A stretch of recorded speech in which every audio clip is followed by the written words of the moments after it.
Warning. The stuff we're talking about today is not good for you. This is bad for your health. Reality television. These are being done by professionals. Yeah, so today we're going to go over the top 7 reality competition shows that you can watch, mostly on broadcast television. Yeah. How are we gonna order this? By what's airing now, or the best of all time to the Well, worst? let's do a countdown. Yesterday we did a count up. We started with the best movie. Let's do a countdown. Okay. What do you think is the worst of the 7 we discussed? Or what's the bottom of your list? Is it Traitors? Is it House of Villains? Is it Big Brother? Big Brother, yeah. Big Brother's I the think that's bottom. the worst.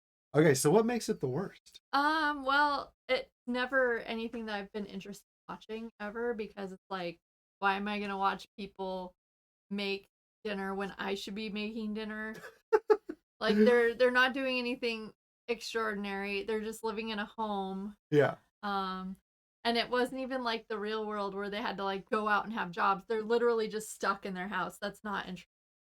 Yeah, so this is the one that you feel like if you're going to watch it, it's only out of an obligation to know who these people are if they go on a show that you like more. No, I don't even care I don't about even care that. about They that. can be brand new to the show that I like more. I only watch it because you're watching it.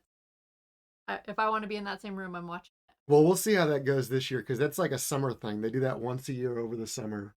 They put them in the house or they put them in the studio rooms that look like a house. Yeah. And then, record them like it's, Big Brother on the camera watching you. And then they eliminate them from the house one by one. But we'll see if we watch this year. Again, like there's better stuff out there, such as what comes above that. If that's the bottom of the 7, Big Brother, we've also got The Bachelor. We've got Yeah, actually, I want to say The Bachelor's the worst. all right, let's reorganize this. The bottom, number 7, second take, is The Bachelor. What's wrong with The Bachelor? And The Bachelorette. And Bachelor in Paradise. They're all Well, the together. whole thing, it's just over. It's just played out. There's too many Bachelor, Bachelorettes, Golden Bachelor. Like, I don't know. They're all kind of, I don't want to say pathetic people, but they come off that way. And I don't know if any of them are gonna find love. I think that whole thing has been played out. The people who found love on it found love on it. Yeah. They don't have a great track record for it. No. They still Um, got the winner Trista and Ryan of season 1 of The Bachelorette or yeah, season 2 of the franchise as a whole. They've made it work. yeah. It's like they're the platonic ideal of a successful bachelor-bachelorette relationship. Of course, the latest news with The Bachelorette was there should be a season going on right now, Yeah. but well, Well, here's my take on it. okay. They chose her because they wanted drama. Hmm. Then once the drama was a little too hot and like they read what was going on Yeah. online, they were like, "Oh no, we're going to take the moral high ground. We're going to stop this season even though it's over $1 million an episode." Yeah. I'm not buying it. TMZ punked them though. TMZ released this footage of the Bachelorette being, let's just say, engaging in unfortunate behavior, and they knew about it. Like Disney knew, the Bachelor production company, they knew, but then it's just a bad look for what actually got released, Yeah. what everyone saw. So Well, and they had to, she was already on a different season too. yeah. So, they definitely knew that that was going to be coming out and that they'd be able to ride whatever publicity off of it. But Mhm. when they saw that it wasn't anything they could turn around, then they All right, so that's the bottom, The Bachelor. Slightly above that, Big Brother. Above that, what do you think? I'm going to say The Traitors again. You like mm, Traitors a little more than that? yeah. What about Survivor? Uh I would say I that Survivor's above House of Villains. Wait, yeah. So House of Villains is the Wait, next no, one. Traitors, and then yeah, House of Villains. Okay, so number 5 is House of Villains, which is they take people from all these other shows, like even non-competition shows like Mob Wives or Below Deck, Mhm. or I don't even know what else. The I Love New shows you York. don't really want to watch, so they're gonna put the interesting people on a different show for you. Yeah, there used to be, speaking of New York, I Love New York. There used to be a lot more dating reality shows along the lines of The Bachelor. They do like the VH1 like Rock of Love and all that. Right. Or what The Flavor Flav one? Yeah. They had one for falling in love with Flavor What town Flav. is it? That's where New York came from. Yeah, I think that's right. And then there was I Love New York. But anyway, they take all these like also rans from these other sometimes non-competitive shows and put them on the competitive House of Villains, which is I think the best part about it is that sometimes it's got some of our favorites, like when Johnny Bananas or Wes comes in from the challenge, which we haven't even talked about yet. But And Ashley. and Ashley from the challenge, from the MTV reality competition universe. Well, and we kind of love everything that Joel McHale does. That's right. That's the other thing I was going to say is the host is Joel McHale, and he's just an enjoyable presence. So, but he's always making fun of them to all the contestants, making fun of them to their faces. Yeah. So that's what we're doing at home too. Well, you said this with the Bachelor too about what they're not bright people or well that they look they're bad people. No, that they appear to be pathetic people. Pathetic the way people. that the way that they're being shown on TV, and I would say this show makes them appear petty. Yeah, I've heard before the rumor that you go to conventions to like meet people that were on Star Trek or Smallville or whatever and get a photo with them, and you pay several $100s for the opportunity. Apparently, like most people who are on real TV shows and movies, or like the Star Trek, the Smallville, etc. They're nice, they're polite, they're good people, or at least they present that way. But apparently, for the most part, reality show people are not. They're a real handful. We'll say that. Yeah. But we know that they're being edited, so I'm sure that they're different in real life, to an extent. Worse. They're worse. You don't know that. I don't know. Come on. I don't know. Okay, so that's up to number 5. Now we've got the top 4. Is Survivor falling in here somewhere? What are the other options again? We still have Survivor. We still have Traitors. Yeah, I would say Traitors next. Traitors is up. Okay, so Traitors is.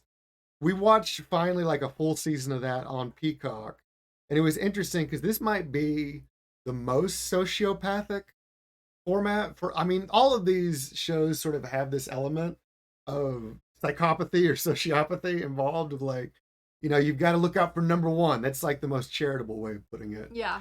But there's just a lot of lying and misdirection, and the whole thing is there's Alan Cumming goes around and like duck gooses the table and picks the people that are going to be the traitors for the rest of the season, and then they're lying to everyone else like, no, I'm a faithful, I'm working with the house. It's like a whodunit, like dinner party, like murder mystery, because these traitors go around and potentially like murder or remove from the show a person every night. Yeah. And based on context clues, the rest of the people have to try to decide who the actual traitors are. Yeah. The ones that are not traitors are called faithfuls. The really weird kind of setup. Like you said, it's sort of like an expanded dinner party game. And they've got the best recurring setting for all these shows because they all get to stay in this huge like castle essentially in Scotland. Yeah. So it's just really, really scenic and beautiful. So all the challenges and games they play out in the Scottish Highlands that seems like the thing to do, honestly. Yeah. I would do it. Mama Kelsey did it. Yeah. That's a lot of fun. So I think we got one more before the top, but I'm blanking on what it was. What was the other? Because number 1 is the challenge. That's right. The best reality competition game show that there is. It's kind of a bummer that they no longer have the feeder system of MTV. But we were supposed to go from bottom up. What are you doing? Well, we'll just talk about it because I don't remember what number 2 was. So let me know if you remember what number 2 was. Let me know in the comments. But it's just a bummer they no longer have the real world as a feeder system for here's the new people that come in too. But you can't do that. Well, here's the question. They don't do the real world. I say they can't do the real world. Do you know why that is? Can you read my mind? Yeah, because you just can't do that on TV. Well, there's that. There's elder millennials and Gen X just had a different way about them. Yeah, we were cool. They were cool. Literally, the real world would be people on their phones. That was what I was going to say is the big problem. The potential problem is, so for example, like on House of Villains, they're all living in a house together. But at like the end of the shooting day, there's always these scenes about like, I'm gonna go ask production for my phone back because Mhm. they're just waiting to get back on their devices. Mhm. But on the challenge, ostensibly they're supposed to be detached, or on the real world, if they were still doing it, they would have to be detached from these devices for weeks, if not months at a time. And most people just can't handle that. I mean, can you handle that? How long? I mean, how long could you literally go without checking your apps? How about you? I could go a long time. Okay, good. Me too. Like I think I went, decades. Right. Yeah. And Before it was an option. yeah, and now I think I could also, like, if everybody else is willing to do it, I'm willing to get rid of my phone. Hmm. So, what I will say about all these shows, sort of as a wrap up, is I think most of them are kind of an outgrowth of what used to be kids' competition shows. Again, Like for Family Double Dare, that's kind of like what the challenge feels like, yeah, the grown exactly. up version. And a lot of them, not all these shows, but a lot of them are sort of under that Paramount Viacom umbrella. Mhm. So, which was also Nickelodeon. So if you're old enough to remember things like Double Dare or Guts, Legends of the Hidden Temple, the one that I think is maybe even closest is do you remember a show called Wild and Crazy Kids? No. Okay, well, they mostly did these sorts of game show challenges that now are a staple of Survivor and The Challenge and all these other shows. Okay. So it's kind of funny. It's mostly what it seems like for our generation, from cradle to grave, we've just had this option of, I remembered number two. oh, what was it? It was Mr. Beast, Oh, uh, that's right, Beast Games. Beast Games, Yeah. Is which I really enjoy it a lot. And I'm really sad that it's on Amazon because I won't be watching it ever again. There you go. That's dedication to a cause. So I think we went through most of the major ones, but if there's another reality gaming show, competition show that you're a fan of, or one that you'd want to be a contestant on, let us know in the comments. Be sure to smash like on the video, subscribe to the channel, and we'll see you next time.